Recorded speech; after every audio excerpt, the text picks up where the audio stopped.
all say that the root of culture is language. If the language is lost, automatically the culture will be lost. I'd like to just narrate the incident which happened during my international exchange student from Jordan. His name was Ibrahim. We used to visit each other. So as a student, sometimes we used to visit each other late night. So once we went to his place at late night around 11:30. So we knocked the door.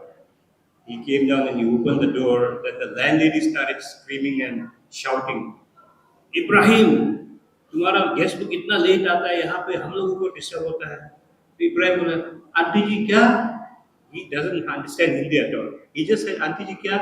Then she went on and on, with chosen abuse.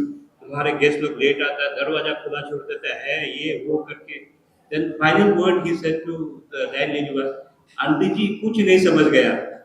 So why we have to focus so much on language, we all understand it's important. So the way you have taken the initiative in Itanagar, to engage our youths, the young boys and young girls, from your Assamese background to get back to your own roots by learning your own language, that's quite commendable.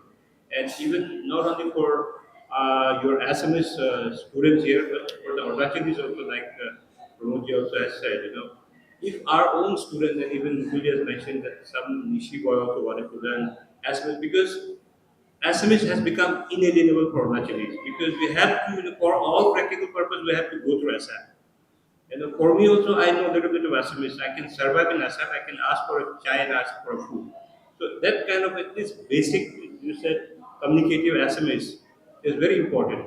Otherwise, also you should have advanced learning here for people like you said wants to attend, exams in Assam, and other places. So it makes more sense. So I'd like to, once again congratulate the Assamese Association here for taking this initiative.